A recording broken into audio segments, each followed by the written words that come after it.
रसोई में रोटी बेल रही थी। हाँ क्या हुआ? पापा खिलौने लेकर कब आएंगे? कितनी देर से बाजार गए हुए हैं। किट्टू आने वाला है। अरे आ जाएंगे। तभी पीछे से लक्ष्मी के पापा हाथ में खिलौनों का एक बड़ा सा थैला लिए अंदर आ जाते हैं। कहाँ है दीदी पापा? अरे आ गया भाई आ गया। क्यों शोर मचा रही हो? तो किट्टू अभी आता ही होगा। आते ही बोलेगा मुझे मौसी मेरे नए खिलौने कहाँ हैं, और नहीं दिखे ना तो हल्ला मचा देगा। तभी गेट खटखटाने की आवाज आई। लक्ष्मी के चेहरे पर एक बड़ी मुस्कान आ गई और दौड़कर गेट खोलने वो चली गई। अरे आज तो भांजे के आने की खुशी में पैर ही नहीं टिक रहा इसके जमीन पे। चमेली भी फटाफट रसोई से बाहर निकल कर आती है।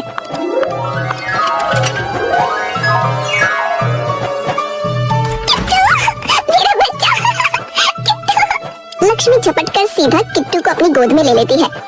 ए बुद्धू, दी जी खड़े हैं तेरे, उनसे भी तो मिल ले जरा। सीधा चिपट गई इसके। अरे हाँ जी नमस्ते, दी नमस्ते। अरे कोई नहीं, तुम इसी के साथ खेल लो। सुबह से पूछ पूछ के इसने हमारे कान में दर्द कर दिया कि कब जाएंगे मौसी के पास, कब जाएंगे मौसी के पास। लो अब पहुंच गए।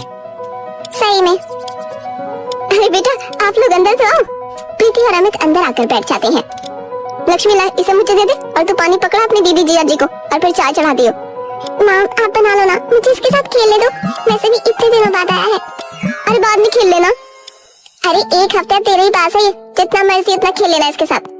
ये सुनते ही लक्ष्मी एकदम खुशी से उछल पड़ी। सच में? हाँ तो तू रुकने आई है? नहीं माँ, असल में वो मैं और अमित वैष्णो देवी जा रहे हैं एक हफ्ते के लिए, तो सोचा इसे यहीं छोड़ देते हैं, क्योंकि वहाँ तो ये परेशान हो जाएगा, चढ़ाई वगैरह में थक जाएगा ना, और घर में माँ बापू से संभाला नहीं जाएगा इसे इतने दिन तक। तो अरे वाह, कितना सुना तूने, तू अब मौसी के साथ ही रहेगा एक हफ्ता। खूब सारी खेली खेली करेंगे, बहुत सारी। अरे अच्छा, अब अगर संतुष्ट हो गई हो तो चाय बना ले जरा। हाँ अब आप बेशक ले रहे इसे।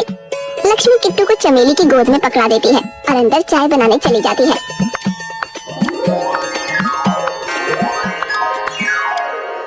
बेटा पर एकदम से कैसे बना लिया वैष्णो देवी का प्रोग्राम? अरे माँ, अमित के दोस्त है ना, वो हर साल यात्रा के लिए लेकर जाते हैं वैष्णो देवी। इस बार उन्होंने अमित से भी पूछ लिया, उन्होंने हाँ बोल दिया। और जब माता का बुलावा हो तो कैसे मना कर सकते हैं। सही बात है बेटा, बिल्कुल जाओ और माता का आशीर्वाद लेकर आओ। है दीदी, पर आपने इसे यहाँ छोड़ के बहुत बढ़िया किया। हाँ वो तो ठीक है, पर अब तेरी जिम्मेदारी है इसकी, कहीं माँ पापा के पल्ले छोड़कर निकल जाए। हाय दीदी, ऐसा क्यों बोल रही हो? अरे अब ये पूरा शैतान हो गया तो बहुत भगाएगा अपने पीछे तुझे, पूरा दिन पीछा नहीं छोड़ने वाला। और माँ पापा तो पूरा दिन इसके पीछे भाग नहीं सकते, तो तुझे ही ख्याल रखना पड़ेगा। अरे बेफिक्र हो जाओ, मैं पूरा ध्यान रखूंगी इसका, कुछ नहीं होने दूंगी इसे। वैसे दीदी आप लोग निकलोगे कब? कल शाम की बस है 6 बजे की, तो 4 बजे निकल जाएंगे यहाँ से। अच्छा चलो ध्यान से जाना, और मैं अपनी शॉल वगैरह भी रख दूं, वहाँ ज्यादा ठंड हुई तो। नहीं माँ, मैंने सब रख लिया है। अगले दिन ध्यान से जाना दोनों, है ना? अमित आकर परवीन और चमेली के पैर छू लेता है। अरे अरे आयुष्मान भव। जीते रहो जीते रहो। लक्ष्मी एक और बात, इसे ज्यादा दूध मत देना, उससे पेट खराब होता है इसका। अरे दीदी मैंने कहा ना, चिंता मत करो, आप बेफिक्र होकर जाओ। ठीक है। प्रीति किट्टू के पास आकर उसका माथा चूम लेती है। मम्मी कुछ दिनों के लिए बाहर जा रही है, तो मौसी और नाना नानी को तंग मत करना, ठीक है? मम्मी पर आप कहाँ जा रहे हो? मुझे भी चलना है आपके साथ। अरे तुम्हें अपनी मौसी के साथ नहीं रुकना, हम पूरा दिन खेली खेली करेंगे और खूब मस्ती करेंगे, तभी नहीं रुकोगे? रुकूंगा। सब लोग हंसने लगते हैं। ये हुई ना बात।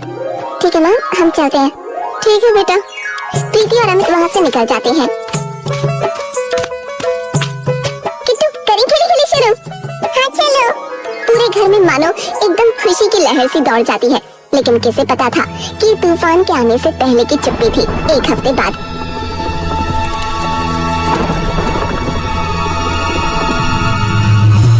किट्टू कल तो मम्मी पापा आने वाले हैं। नहीं, मुझे मौसी के पास ही रहना है। अरे मेरा प्यारा बच्चा। अच्छा चलो, अभी सोने का वक्त हो गया है, ठीक है? चमेली और लक्ष्मी किट्टू को लेकर सीधा सोने चले जाते हैं। आधी रात ढली थी कि तभी जोर से घर का फोन बजने की आवाज आती है। इतनी रात में किसका फोन आया? लक्ष्मी उठकर बाहर जाती है और फोन उठाती है। चमेली आराम से सो रही थी कि तभी लक्ष्मी के जोर से चिल्लाने की आवाज आती है। चमेली और परवीन एकदम से उठकर दौड़ते हुए उसके पास आते हैं और जाते ही देखते हैं कि लक्ष्मी फोन लिए जमीन पर बैठी आंखों में आंसू लिए कांप रही है। अरे लक्ष्मी, अरे क्या हुआ बेटी, क्या हुआ, रो क्यों रही हो? लक्ष्मी थोड़ी देर तक कांपती हुई बस एकटक परवीन और चमेली की ओर देखती रहती है। बेटी क्या हुआ है, बताना। लक्ष्मी कांपते हाथों से वो फोन परवीन को पकड़ा देती है। हाँ हेलो हेलो हेलो, हम आयुष्मान अस्पताल से बात कर रहे हैं। क्या प्रीति अमित की फैमिली से बात कर रहे हैं? हाँ हाँ जी जी, बोलिए बताइए। जी सर, हमें बड़े दुख से ये बताना पड़ रहा है कि वे दोनों जिस बस से आ रहे थे उस बस का एक्सीडेंट हो गया है, तो आप हो सके तो जल्दी से जल्दी यहाँ पहुँच जाइए प्लीज। परवीन ये सुनते ही थरथरा जाता है। सर आप पता लिख लीजिए और जितनी जल्दी हो सके उतनी जल्दी यहाँ आ जाइए। हाँ हाँ ठीक है भैया। परवीन अस्पताल का पता एक कागज पर लिखता है और खौफ भरी निगाहों से लक्ष्मी की ओर देखता है। क्या हुआ, मुझे भी तो कुछ बताओ। अरे वो अस्पताल से फोन था कि अमित और प्रीति का आते हुए एक्सीडेंट हो गया है, तो वहाँ आने के लिए बोल रहे हैं। चमेली अपना सर पकड़कर नीचे गिर जाती है। हे राम, नहीं, ये नहीं हो सकता। अरे अभी इसका वक्त नहीं है, हमें जल्दी वहाँ पहुँचना होगा। लक्ष्मी बेटी, तू यहीं किट्टू के साथ रहे, हम देख कर आते हैं कि क्या हुआ है। अरे तुम जल्दी उठो, चलो जल्दी। परवीन और चमेली तुरंत वहाँ से निकल जाते हैं।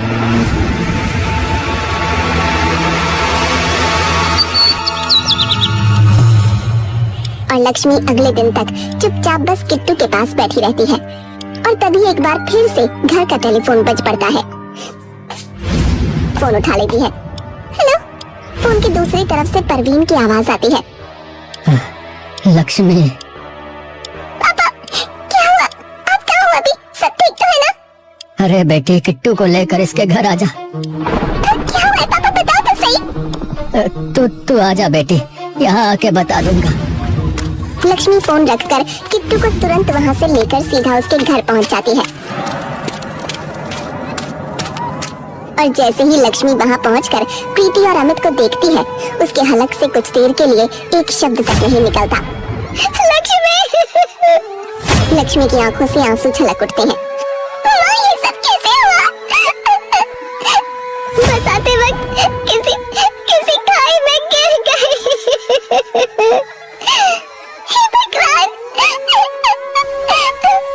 लक्ष्मी किट्टू को जोर से अपने सीने से लगा लेती है।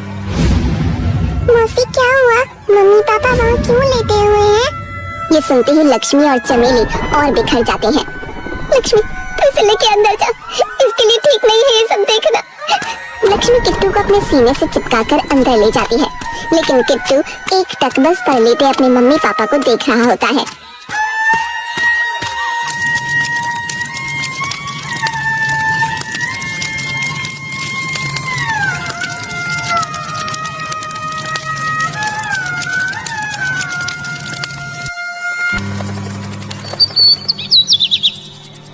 प्रीति और अमित का अंतिम संस्कार करने के बाद अमित के माता पिता और प्रीति के माँ पिता एक साथ बैठे होते हैं। हमारी तो उम्र हो चली है और अमित के अलावा हमारी कोई औलाद भी नहीं है जो किट्टू की देखभाल करे। किसे पता था कि इतनी कम उम्र में इसे ऐसा दुख देखना पड़ जाएगा, पर अब हमें पालना ही पड़ेगा इसे, और कोई चारा तो है ही नहीं। तभी लक्ष्मी वहाँ जाती है। मौसी जी, अगर मैं आप दोनों से एक चीज मांगू तो दोगे? क्या बेटी? किट्टू को मुझे दे दो, मैं अपनी झोली फैलाती हूँ आपके आगे। अरे लक्ष्मी बेटी नहीं। हाँ पापा, कुछ भी हो जाए पर मैं किट्टू की जिंदगी खराब नहीं होने दूंगी। मौसी आप मेरा भरोसा करिए, उसकी माँ जितना प्यार करूंगी उसे, और बिल्कुल उसी की तरह ध्यान रखूंगी उसका, कोई कमी नहीं आने दूंगी। बेटी पर तेरी पढ़ाई का क्या होगा, और तेरे ब्याह में भी 100 दिक्कतें आएंगी तो आई माँ, मैं मर जाऊंगी पर किट्टू को अकेला नहीं छोड़ूंगी। अरे भगवान तुझे खूब लंबी उम्र दे बेटी, खूब लंबी उम्र दे। लक्ष्मी अब किट्टू को हमेशा के लिए अपने साथ अपने घर ले आती है।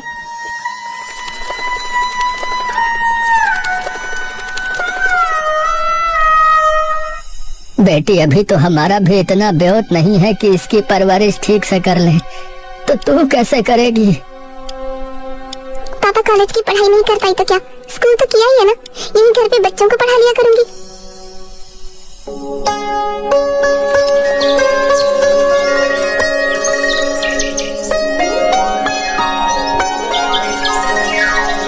राजा बेटा उठ जा, स्कूल का वक्त हो गया ना।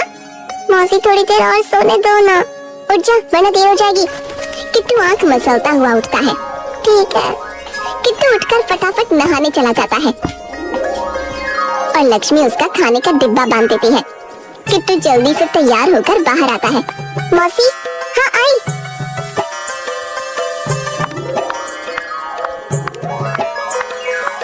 लक्ष्मी किट्टू के सामने दूध लाकर रख देती है। ये क्यों ले आती हो बार बार? क्योंकि सेहत के लिए अच्छा होता है, पी जल्दी से इसे। बचपन में तो ऐसा पागल हुआ रहता था इस दूध के लिए, अब नाक चढ़ाता है बताओ। मौसी, आज मेरे जूते भी लेने चलना है, याद है ना? पूरी तरह फट गए हैं पुराने वाले। हाँ बाबा चल पड़ेंगे, तो दूध तो पी ले फटाफट। किट्टू अपना दूध खत्म करके स्कूल के लिए निकल जाता है। लक्ष्मी तभी झाड़ू उठाकर घर की सफाई करने लगती है। तभी चमेली और परवीन वहाँ आ जाते हैं। लक्ष्मी बेटी तो किस मिट्टी की बनी है, पूरे 10 साल हो गए तुझे, ना कभी अपने लिए कुछ मांगा, ना कुछ अपने लिए किया, सब कुछ किया तो बस किट्टू के लिए। बेटा थोड़ी अपनी भी सोच, उम्र निकलती जा रही है तेरे ब्याह की, और जो भी देखने आता है वो किट्टू की बात सुन के वैसे ही मना कर देता है। माँ, किट्टू भले ही मुझे मौसी बुलाता हो, पर मैं उसकी माँ हूँ और मेरे लिए किट्टू से बढ़कर कुछ नहीं है और ना कुछ होगा, चाहे कुछ भी हो जाए। परवीन और चमेली चुपचाप वहाँ खड़े लक्ष्मी की ओर देखते रहते हैं। लक्ष्मी किट्टू को उसके जूते दिलाकर बाजार से वापस आ रही होती है। अरे ये तो वही है ना, चमेली की छोटी छोरी। हाँ, लगता है अभी तक ना हुआ इसका ब्याह।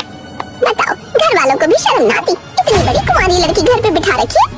वहीं दूसरी ओर खड़े कुछ मर्द भी उस पर ताने कसने लगते हैं। अरे ऊपर से बिन ब्याह के छोरा भी पाल रखा अपनी बहन का। है सही बात है, ऐसी से करेगा भी कौन शादी भला। लक्ष्मी तुरंत किट्टू को लेकर वहाँ से सीधा घर आ जाती है।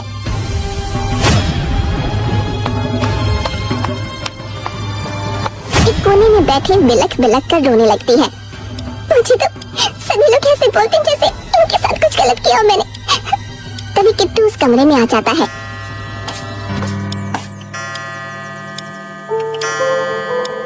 क्या हुआ बेटा? किट्टू चुपचाप आकर लक्ष्मी के पास बैठ जाता है। मौसी, आपको बुरा लगा ना उनकी बातों का? अरे वो तो पागल है, ऐसे ही बोलते रहते हैं। मौसी एक बात पूछूं? हाँ? क्या आप सच में परेशान हो मेरी वजह से? ये क्या बोल रहा है किट्टू? मौसी मैं वादा करता हूँ मैं आपको कभी परेशान नहीं करूँगा, बस आप मुझे छोड़ के मत जाना कभी। लक्ष्मी की आंखों से गुच्छों में आंसू फूट पड़ते हैं और लक्ष्मी किट्टू को अपने सीने से चिपका लेती है। कभी नहीं जाऊंगी तुझे छोड़ के, कभी नहीं। कई सालों बाद समय का पहिया कुछ ऐसे घूमता है कि कुछ ही सालों में लक्ष्मी के पिता भी चल बसते हैं। लक्ष्मी की जिंदगी में एक तरफ बूढ़ी माँ होती है और दूसरी तरफ किट्टू। माँ, पापा, नाना जी, आज बहुत बड़ा दिन है मेरे लिए। आज परीक्षा है मेरी, और अगर मैं इसमें सफल हो गया तो हम सबकी जिंदगी संवर जाएगी, मेरी, मौसी की और नानी की और दादा दादी की भी। तो अपना आशीर्वाद बनाए रखना। तभी पीछे से लक्ष्मी भी आ जाती है। चल जल्दी कर किट्टू, देर हो रही है। किट्टू फटाफट से अपना बैग उठाता है और जाकर अपनी नानी के पैर छू लेता है। आयुष्मान भवः। किट्टू फिर जाकर लक्ष्मी के पैर छूता है। भगवान तुझे सारी सफलता दे। चिंता मत करो मौसी, अब तो थानेदार बनकर ही आऊंगा। ठीक है। अरे आपकी खांसी नहीं रुक रही है, आप डॉक्टर के पास क्यों नहीं जा रही हैं? अरे मैं चली जाऊंगी, तू मेरी चिंता मत कर, तू जा जल्दी। किट्टू तभी बाहर निकल जाता है और लक्ष्मी जोर जोर से मुंह पर हाथ रखकर खांसने लगती है। तभी चमेली वहाँ आती है और लक्ष्मी का हाथ पकड़कर देखती है जिस पर खून लगा होता है। बता क्यों नहीं देती तू उसे? माँ, अगर उसे पता लगा कि मुझे ये बीमारी है तो सब छोड़ छाड़ कर मेरे पास बैठ जाएगा। अरे तो तू यूं ही मरती रहेगी क्या? इलाज के सारे पैसे तूने उसकी पढ़ाई पर लगा दिए। उसका सपना था माँ, हमेशा से थानेदार बनने का। हमेशा कहता था मौसी, मैं जब थानेदार बनूंगा तब तुम्हें कोई कुछ नहीं कहेगा। तो अगर उसकी कामयाबी की कीमत मेरी जान है तो वही सही। चमेली हमेशा की तरह अपनी बेटे की हिम्मत देखकर चुपचाप खड़ी रही। कुछ दिनों में किट्टू की परीक्षा का परिणाम भी आ जाता है।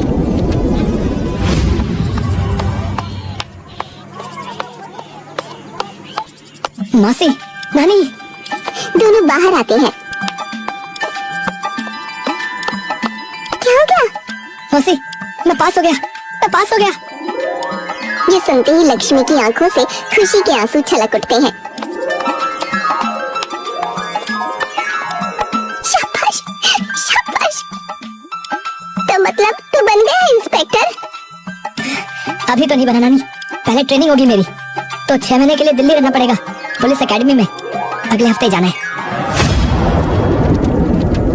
6 महीने? कोई नहीं, तो आराम से जा। मौसी, आप चिंता मत करो, एक बार इंस्पेक्टर बन गया ना, फिर तो आप लोगों के साथ ही रहूंगा। जीप में घूमेंगे, जीप में। हाँ बिल्कुल, जा तो अब तैयारी कर दे अपने जाने की, और कुछ खरीदना हो तो पैसे दे दूंगी। कोई नहीं, चलो मैं अपने दोस्तों को बता के आता हूँ। किट्टू तभी बाहर निकल जाता है। बेटी मर जाएगी तू, बता देना उसे। नहीं माँ, अगर उसे पता लगा तो वो बिल्कुल भी नहीं जाएगा मुझे छोड़ के।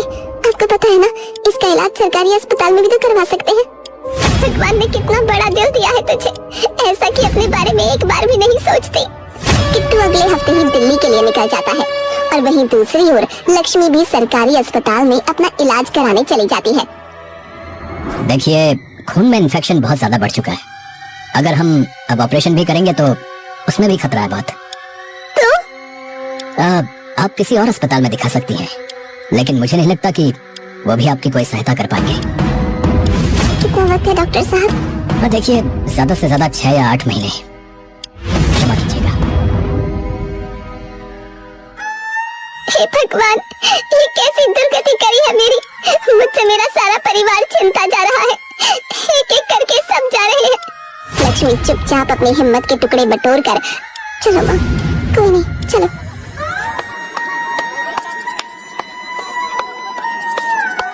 महीने यूं ही बीतते जाते हैं और लक्ष्मी की हालत बद से बदतर होती जाती है। बुला ले अब तो किट्टू को। नहीं माँ, वैसे भी वो बस कुछ हफ्तों में आने ही वाला है, और भरोसा करो मेरा, किट्टू को बिना पुलिस की वर्दी में देखे मैं कहीं नहीं जाऊंगी। तू पागल है, बिल्कुल पागल। लक्ष्मी के चेहरे पर एक फीकी सी मुस्कान आ जाती है, और जब तक किट्टू वापस घर आता है तब तक लक्ष्मी अपने अंतिम क्षणों पर पहुंच चुकी होती है। मौसी, नानी। तभी किट्टू की नजर एकदम से बिस्तर पर लेटी एकदम पतली दुबली लक्ष्मी पर पड़ती है। उसके बगल में चमेली बैठी होती है। चमेली जैसे ही किट्टू की ओर देखती है, वो अपने आप को रोक नहीं पाती और फूट फूट कर रो पड़ती है। अपनी मौसी की ऐसी हालत देखकर किट्टू एकदम से कांप जाता है।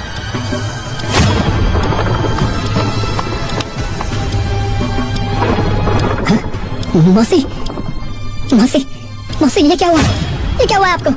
आपने मुझे बताया क्यों नहीं कुछ? क्योंकि तू सब कुछ छोड़ छाड़ के आ जाता, फिर जरा थोड़ा दूर खड़ा हो जा, अभी तो देख लूं कि मेरा किट्टू वर्दी में कैसा लगता है। किट्टू कांपते पैरों से थोड़ा पीछे जाकर खड़ा हो गया। एकदम सुंदर। किट्टू फिर से अपनी मौसी के पास आकर बैठ जाता है। मेरी बात ध्यान से सुन, मैं अब जाने वाली हूँ। नहीं, नहीं, नहीं, नहीं, आप झूठ बोल रही हो, आप झूठ बोल रही हो, ये सच नहीं है। बात सुन ध्यान से। किट्टू चुपचाप अपनी मौसी के पास अपने कान ले आता है। अब नानी का भी ध्यान रखना है तुझे, और अपना भी, ठीक है? किट्टू कुछ नहीं बोलता, बस नीचे देखकर रोता रहता है। किट्टू, वादा कर मुझसे, मेरी आखिरी इच्छा भी पूरी नहीं करेगा? किट्टू कांपते हाथों से लक्ष्मी का हाथ पकड़ता है। वादा करता हूँ, वादा करता हूँ। हाँ, मेरा प्यारा बेटा। और बेटा, अगर तेरी परवरिश में कहीं कमी रह गई हो तो माफ करना। मौसी, क्या बोल रही हो? आपने सब कुछ दिया है मुझे, सब कुछ। आप मौसी नहीं, आप मेरी माँ हो, है ना माँ? लक्ष्मी के चेहरे पर हल्की सी मुस्कान आ जाती है। और लक्ष्मी अपना दम वहीं तोड़ देती है, मानो वो इस लम्हे का इंतजार सदियों से कर रही थी। माँ, माँ। चमेली जमीन पर गिरकर रोने लगती है और किट्टू धीरे से लक्ष्मी की पलकों पर हाथ फेरकर उसकी बेजान आंखें बंद कर देता है। धन्यवाद माँ, धन्यवाद आपका।